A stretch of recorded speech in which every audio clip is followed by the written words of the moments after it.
Yo, what's going on, Dragon Ballers? Welcome back to another video. Today we're talking about the top 5 rogue strategies for April 2021, pretty much channel staple. We're just going to go over some of the decks that I want to recommend to you guys to try out if you're looking for something new in this format. Maybe you've been playing meta and you're kind of tired of it. Maybe you want to kind of just round out the rest of the set 12 meta with a bang, something more fun. This video is for that, but also I'm going to talk about how these picks are actually kind of strong in the meta in different ways. So with that being said, guys, if you're new here, definitely subscribe, hit that bell so you never miss a video. And if you guys want to help support the channel, go down the description below. Many ways there to help out, particularly today. If you guys want to buy or pre-order any of the cards you see in today's video, use my link down there, TCG Player. It does give the channel a little bit of a kickback. I do really appreciate it. That being said, let's get started. First up, we're talking about Gogeta Xeno. So in terms of black decks, right, most of them are pretty aggressive. Dark Broly is a bit mid-rangier. It does have a big hand size and a lot of combo power because it can combo with the rest of the cards on its board. But generally looking at aggro, right, and the aggro top dog for black has generally been Vegex. But Gogeta Xeno has actually been topping to where I'd call it a legitimate rogue contender over the past several weeks in the webcam events. It's honestly been kind of cool to see because it's just a different take on a black aggro deck that isn't Vegex. Like, don't get me wrong, Vegex doesn't top nearly as much as it once did back when it was more broken before some of the nerfs. But just to see like the variety there of Gogeta Xeno doing well is a really refreshing thing to see. And I think there's reason. I don't think it's random that Gogeta Xeno is doing better in this format. One of the main reasons I think Gogeta Xeno is seeing a lot more success in the meta right now is because of Son Goku's True Fighting Spirit and the easy accessibility that Gogeta has in terms of getting it onto the board, right? So unlike other black decks, you don't actually have to truly draw True Fighting Spirit. You can actually play it in other ways. So the leader on the Unawakened and Awakened side allows you to warp the top 5 cards of your deck. So a little different than Vegex in the sense where Vegex mills the top 5, Gogeta Xeno warps the top 5. So by doing that, when you play your different Gogeta fusions, if you play Miraculous SS3 Gogeta and you pop him off using his Activate main, you get to play a 1-drop Goku and a 1-drop Vegeta. So you can play Goku True Fighting Spirit and you can play Vegeta True Fighting Spirit if you happen to have them in your warp or drop area, right? So that just gives you an additional way to get those guys on the board, and those 2 cards are particularly great floodgates right now. One of the biggest problems that black has is Blue Baby because the deck is just so defensive and has so many floodgates that are good against these aggro decks. So playing Goku True Fighting Spirit really punishes those floodgates very, very hard. And you wouldn't be too afraid of it in Gogeta Xeno, but Violent Rays can stifle some of your, more aggressive go-in turns because it means you can't attack with your 20k Gogeta. If you play Demigra, you also can't attack with that unless you attack with it first. And the other issue is there are a lot of times on your kill turn, you can boost your 1-drops to like 25 or 35k before swinging with them.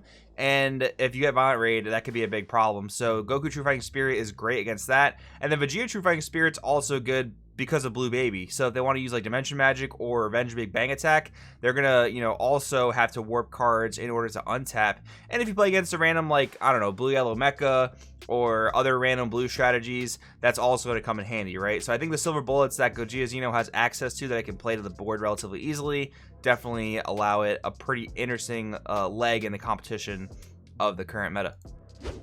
Now we have Majin Vegeta. So unfortunately, green is the weakest color in the meta, at least in terms of topping representation and performance, but that doesn't mean we never see green decks. It doesn't mean green is overall terrible, right? It just means it's not really living up to the rest of the colors at the moment. But Majin Vegeta is a pretty cool pick from what I've been seeing lately, again, because there's just been a decently large flux of Majin Vegeta doing well. Now I do want to kind of put a disclaimer out there. These have mostly been best of 1 tournaments that we've been seeing Majin Vegeta do well in, and that kind of makes sense. Aggro is poised to do pretty well in best of 1, but I'd make an argument that even the control decks like Invoker and Blue Baby are also pretty poised to do well in best of 1 given the current context of the Dragon Ball Super meta. So with that in mind, Majin Vegeta strikes me as a really cool pick because 1, it's a green deck. Again, we don't see a whole lot of those in the meta now, so if you wanted to play green, if you've been kind of missing green even though it hasn't necessarily been meta, I think Majin Vegeta is a good pick for that. 2, it is somewhat of an aggressive deck, but it's also kind of like a combo deck, which we don't really see a whole lot of in Dragon Ball Super. We generally see like aggro, mid-range, and control, and not a whole ton of combo. But Majin Quickening is actually a really strong combo, and it is one of the stronger things that Majin Vegeta does compared to other green decks. One of the problems with the green decks right now is that they oftentimes have to pay a lot of energy to get worthwhile battle cards onto the board.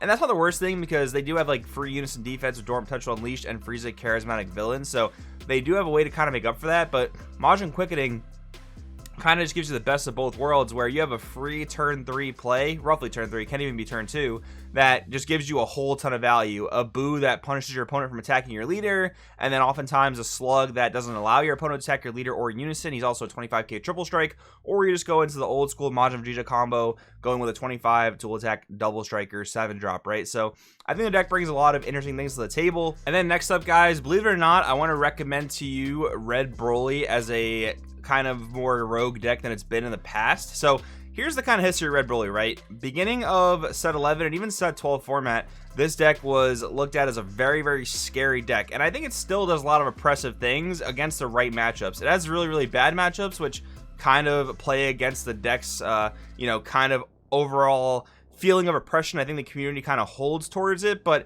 it's still a pretty strong aggro deck, and we did see a burst of Red Broly top the most recent PPG online invitational event.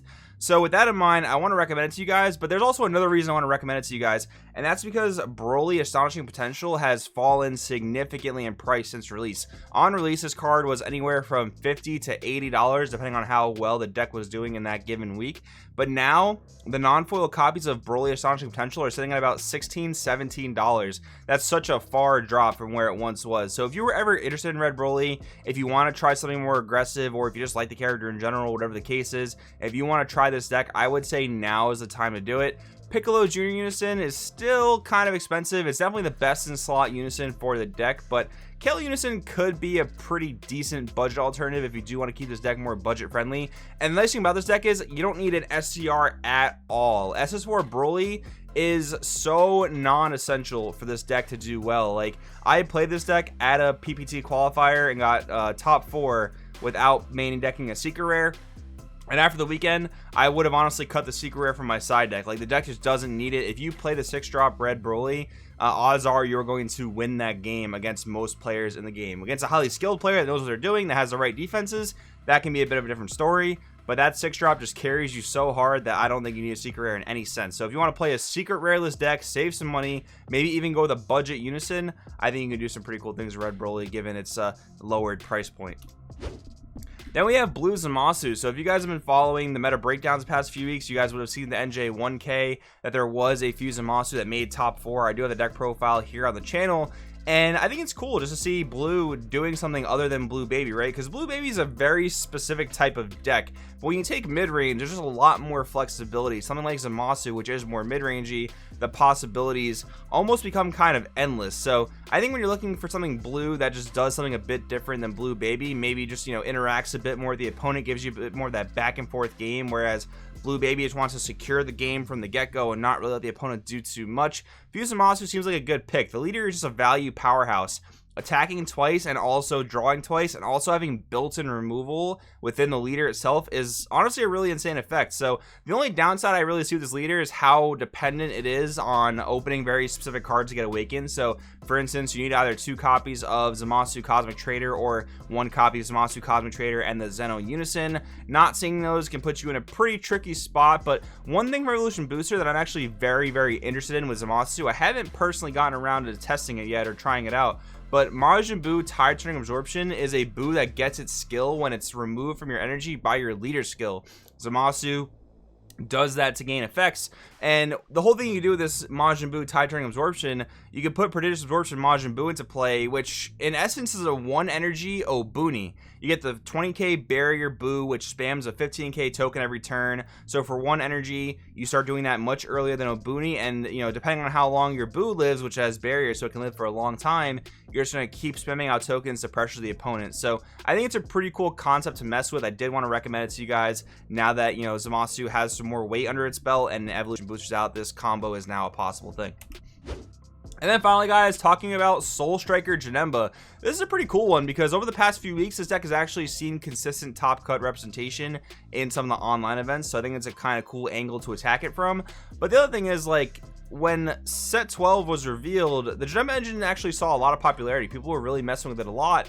the question was, what was the best leader to play with the deck? You had this, you had OG Goku Black, you had like Reboot Hit, for example. There were many ways to play the Genema, but a lot of those decks just like aimed to do the Genema things as early as possible. Like Goku Black, for instance, ramping to 3 energy on turn 2 allows you to go into your Bewitching Blow and do all your parasitic ball stuff. And there were some decks that played Xeno Cosmic Unison to do the same thing, but it seems like the only real successful version has been with Soul Striker Goku, and it kind of forgoes that, you know, ability to do the Genema thing early, but you're just getting a better leader out of it that gives you energy on tap and more consistent draw power. So I think that does kind of, you know, allow you to go the extra mile. Yeah, you're not as explosive, you're not as fast, but you're more consistent and your deck is more sturdy and a bit more tanky because your leader is a bit better on defense. So I think it's a pretty cool way to play Genema if you guys want to kind of combine it with the Soul Striker leader. I think it's a good way to go. But anyways, guys, I do hope you enjoyed the video. Hope you got some good ideas out of this. Let me know in the comments below what road decks you're playing, and I will see you next time.